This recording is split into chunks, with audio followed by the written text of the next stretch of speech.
శేఖర్ రెడ్డి గారు 4 ప్రభుత్వ మెడికల్ కాలేజీలని అప్పనంగా అప్పగించేస్తాము, తీసుకెళ్ళండి, మాకు కావాల్సింది మీరు రూటింగ్ చేస్తే సరిపోతుందన్నట్టుగా చేస్తే ఒక్కరు కూడా బిడ్ దాఖలు చేయడానికి రాలేదు. వచ్చినటువంటి కిమ్స్ కూడా మేము చేయలేదంటోంది. పైగా అందులో పనిచేసే డాక్టర్ అని సత్యకుమార్ గారు అంటున్నారు. అసలు ఏం జరుగుతోంది? సార్, అవినీతి బాబు సర్కార్ దోచుకో, డైవర్ట్ చేసుకొని దాచుకో స్కీమ్ సార్ ఇది.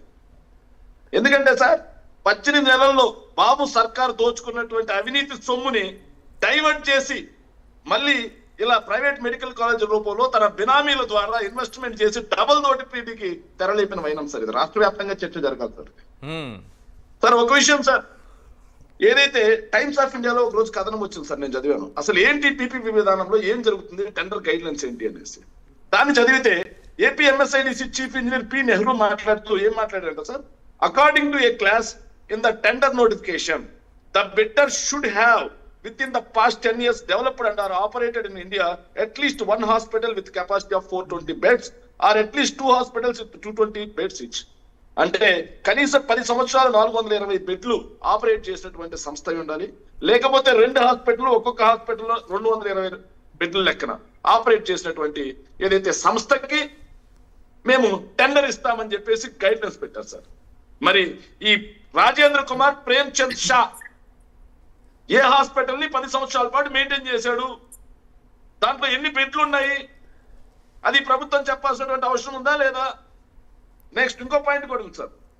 Additionally the bidder must have, sir ఇక్కడ వినండి, the bidder must have operated A medical college with at least 100 medical seats minimum of 5 years.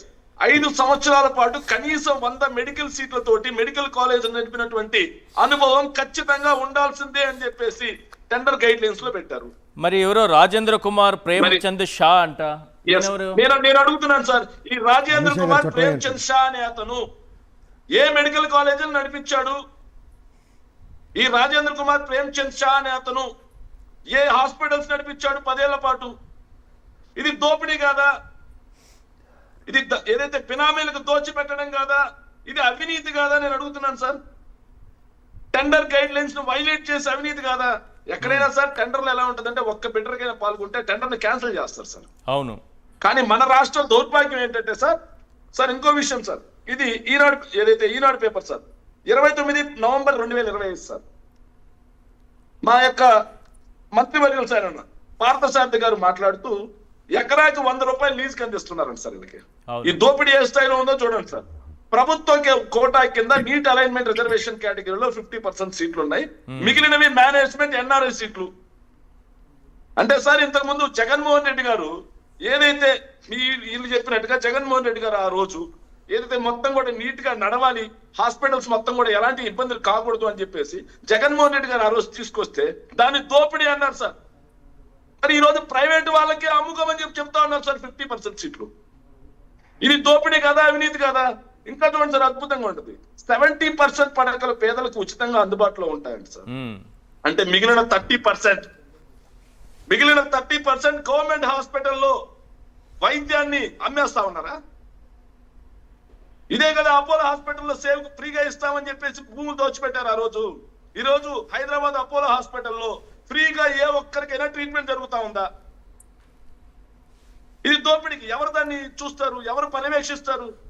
కానీ ఇందులో ఏం తప్పేమి లేదు. ఇది ప్రైవేట్గా అప్పగించడం వల్ల పీపీపీ మోడల్ అనేది చాలా మంచి విషయం. కానీ జగన్మోహన్ రెడ్డి గారు ఎవరు బిడ్లు దాఖలు చేయకుండా కాంట్రాక్ట్ సంస్థల్ని లేకపోతే వైద్య కళాశాలల సంస్థల్ని బెదిరిస్తున్నారు, అరెస్ట్ చేస్తానంటున్నారు. అరెస్ట్ చేస్తే నన్ను అరెస్ట్ చేయమని చెప్పండి. ఏమి ఆయన ఏదో అన్నారు, ఆయన ఏదో వాడరాని భాష వాడారు సత్యకుమార్ గారు, వైద్య ఆరోగ్య శాఖ మంత్రి గారు. అరెస్ట్ చేసుకోండి, నన్ను దమ్ముంటే అరెస్ట్ చేయండి అని అంటున్నారు ఆయన.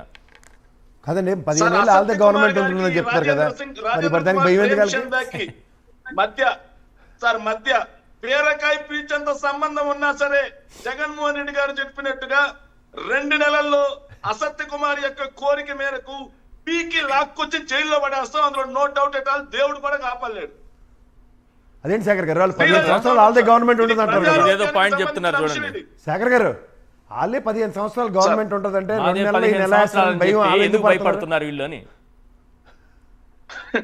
15 సంవత్సరాలు ఉంటుందా లేకపోతే ఎన్ని సంవత్సరాలు ఉందా దేవుడు నిర్ణయిస్తారు, ప్రజలు నిర్ణయిస్తారు. ఆల్రెడీ వాళ్ళకి అర్థమైపోయింది సార్. ఆ. ప్రతిసారి ఈవీఎంల ద్వారా గెలవడం కుదరదు, ప్రతిసారి దొడ్డిదారిన మంత్రులు అవ్వడం ఇప్పుడు కుదరదు, ప్రతిసారి దోచుకుంటామంటే రాష్ట్ర ప్రజలు ఈ ఒప్పుకోరు. బిడ్లు దాఖలు చేసే వాళ్ళు ఎవరైనా సరే వాళ్ళకి దీని వెనుక అవినీతి ఉందని మీ ప్రభుత్వం వచ్చినప్పుడు తేలితే అది సత్యకుమార్ అయినా వదిలిపెట్టరా మీరు? చంద్రబాబు నాయుడు వదిలిపెట్టలేదు, సార్, జగన్మోహన్ రెడ్డి. సత్యకుమార్ గారు సత్యకుమార్ సార్, వదిలి- ఛాలెంజ్ చేశారు కదా. ఎవరున్నా సరే, చంద్రబాబు నాయుడు వదలలేదు ఆయన. ఛాలెంజ్ సత్యకుమార్ ఎందుకు వదులుతాడు ఆయన? మీరు మరీ ఉన్నారు. సత్యకుమార్ కాదు, చంద్రబాబు కాదు, లోకేష్ కాదు, ఇంకొకరు కాదు, ఎవరైనా సరే no doubt at all. Sir నేను చెప్తున్నాను సార్, అంటే మీరు ఇలా బెదిరించడం వల్లే రావట్లేదు అంటున్నారు కదా వాళ్ళు. మళ్ళీ 15 ఏళ్ళు వాళ్ళే ఉంటారు అంటారు కదా సార్. మళ్ళీ మీరు బెదిరిస్తారంటారు మీరు కూడా. సార్ వాళ్ళు ఉంటే తర్వాత చూద్దాం సార్. ఒక్క నిమిషం సార్, ఈ సత్యకుమార్ అనే అతను చెప్పాడు కదా సార్ అవినీతి జరగలేదని.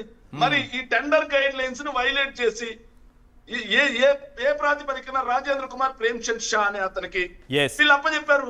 Right. మొదటగా వీళ్ళు చెప్పిన మాట ఏంటంటే సార్, ఇది Right. 25/12 సార్, నిన్న క్రిస్మస్ సందర్భంగా అత్యద్భుతమైన అబద్ధం రాశారు సార్. సంస్థతో ఒప్పందం, ఆదోని మెడికల్ కాలేజ్ నిర్మాణానికి ముందుకొచ్చిన కిమ్స్ కు ఆమోదం, వెంటనే వాళ్ళకి అన్ని అప్పచెప్పాలని, వైబిలిటీ గ్యాప్ ఫండ్ సహా ఇతర ప్రోత్సాహకాలు ఇవ్వాలని ముఖ్యమంత్రి చంద్రబాబు నాయుడు గారు ఆదేశం. ఎస్ మరి కిమ్స్ ఈ రోజు ఏమైపోయింది? రైట్ రైట్ మరి కిమ్స్ ఏమైపోయింది? అదే అర్థం కావట్లేదు.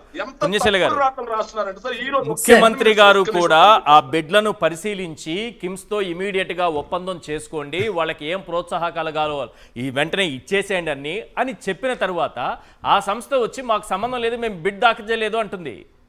మేము పొరపాటు చేశామని మంత్రి గారు అంటారు. ఏం జరుగుతుంది అసలు అర్థం కాని విషయం ఇది. ముఖ్యమంత్రి గారు చెప్పేస్తారా సింపుల్ గా కళ్ళు మూసుకొని? ఇక్కడ ఫోటో చూడండి సార్. అద్భుతమైన వార్త వేశారు. సార్, బిడ్ వేసిన సంస్థతో ఒప్పందం సీఎం గారు రివ్యూ చేస్తున్నారు అక్కడ. సార్ సీఎం గారు రివ్యూ సార్, వైద్య ఆరోగ్య శాఖ సమీక్షలో సీఎం చంద్రబాబు, మంత్రి సత్యకుమార్, పుణ్యశీల అధికారులు. గారు సార్ వాళ్ళు ఏదైనా ఒక్క నిమిషం చేయగలుగుతారు సార్, సార్. 1 minute sir. ఇప్పుడు చెప్పండి. సార్ వాళ్ళు ఏదైనా చేయగలరు సార్. ఎందుకంటే మహానగరంలో మాయగాడు అనే క్యాప్షన్ అనేది చంద్రబాబు నాయుడు గారికి చాలా పర్ఫెక్ట్ గా సరిపోతుంది సార్. అంటే ఏ వృక్షం లేని చోట ఆముదం వృక్షమే మహావృక్షం అన్నట్టుగా. కానీ కిమ్స్ కంటూ ఒక వాల్యూ ఉంది సార్. అవును, వాళ్ళకి కూడా తెలుసు. ఎందుకంటే జగన్మోహన్ రెడ్డి గారు బెదిరించటం వల్లే మేబీ అయితే అయ్యుండొచ్చు కూడా. ఎందుకంటే ఆంధ్ర రాష్ట్రానికి పీపీపీ మోడల్లో మెడికల్ కాలేజెస్ అనేవి ఎంత అన్యాయం కాబడుతున్నాయో, అది ప్రజలకి ఎంత అన్యాయం జరుగుతోందో జగన్మోహన్ రెడ్డి గారితో పాటు 1 కోటి సంతకాల సేకరణ రూపంలో గవర్నర్ దాకా తీసుకెళ్లినటువంటి ఈ విషయం మీద మరి దేశమంతా కూడా మాట్లాడుకుంటోంది సార్. నిజంగా వైద్యం విలువ తెలిసిన వ్యక్తులు ఎవరైనా సరే కూడా మరి జగన్మోహన్ రెడ్డి గారు ఏదైనా సరే ఒక మాట అంటూ చెప్పాడు అంటే అది గన్ షాట్ లా ఉంటుంది సార్ ఖచ్చితంగా. మరి దానికే వాళ్ళు వెనకడుగు వేశారు అనేది ఒకటిదైతే, ఇంకొకటి సార్ ఇప్పుడు శేఖర్ రెడ్డి గారు కూడా మనకి చాలా క్లియర్ కట్ గా అసలు బిడ్ వేసేవాడికి ఉండేటటువంటి అర్హతలు ఏంటి, వాళ్ళకి ఏ రకమైనటువంటి ఎక్స్పీరియన్స్ ఉండాలి, ఎన్ని సంవత్సరాలు వాళ్ళు మెయింటైన్ చేయాలి, వాళ్ళకి ఎన్ని రకాల పడకలు ఉన్నటువంటి హాస్పిటల్ ఉండాలి, ఎన్ని రకాల సీట్లతో వాళ్ళు మెడికల్ కాలేజ్ రన్ చేసినటువంటి అనుభవం ఉండాలి అని చెప్పని క్లియర్ కట్ గా అసలు బిడ్ వేసేవాడికి ఉండేటటువంటి అర్హతల గురించి ఆయన క్లియర్ కట్ గా చెప్పడం జరిగింది. మనం ఇద్దామనుకున్నా ఎదుటివాడికి అర్హత ఉండాలి కదా సార్ ముందు. ఇప్పుడు డాక్టర్లు హాస్పిటల్కి అయితే ఉంటుందమ్మా, బెనామీలకి ఏముంటుంది అర్హత? అదే కదా సార్. ఇప్పుడు అమరావతిలో వీళ్ళు అనుకుంటున్నారు నీళ్లు ఎత్తి పోసుకోవటం, లేకపోతే గనక ఆ చెట్లు నరుక్కోవటానికి ఎవడికి పడితే వాడికి ఇచ్చేసినట్టుగా పాపం మరి మెడికల్ కాలేజీలు కూడా ఇచ్చేసేద్దామని చెప్పని అనుకుంటున్నారు సార్. ఇంత దరిద్రమైనటువంటి వ్యవహారం చేస్తూ మళ్ళీ పీపీపీ మోడ్ ని అసలు అద్భుతమైనటువంటి పీపీపీ మోడ్ ప్రజలకు ఎంతో మంచి జరుగుతుంది అని చెప్పి ఎక్స్పోజ్ చేసుకోవడమే కాకుండా మరి దాన్ని జగన్మోహన్ రెడ్డి గారు అపోజ్ చేస్తున్నారు అని చెప్పని ప్రజల్లోకి తీసుకెళ్తాం అనేది నిజంగా ఎంత దౌర్భాగ్యకరమైనటువంటి విషయమో ఆంధ్ర రాష్ట్ర ప్రజలు బాగా గుర్తిస్తున్నారు.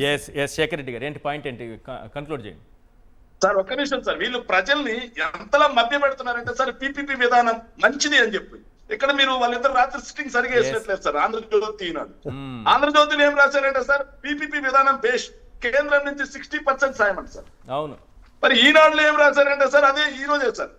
ఎవడు ఎందుకు రాలేదు? సాయం అంట సార్. Right 40% sir. 40% అక్కడ 60%. వాళ్ళ లెక్కలో వీకండి.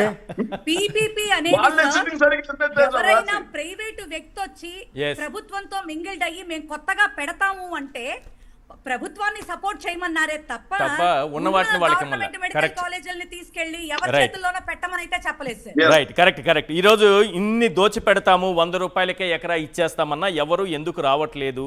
ఒకటి, చంద్రబాబు అవినీతిలో మేము భాగస్వామ్యం కాలేమని వెనకడుగు వేస్తున్నారా?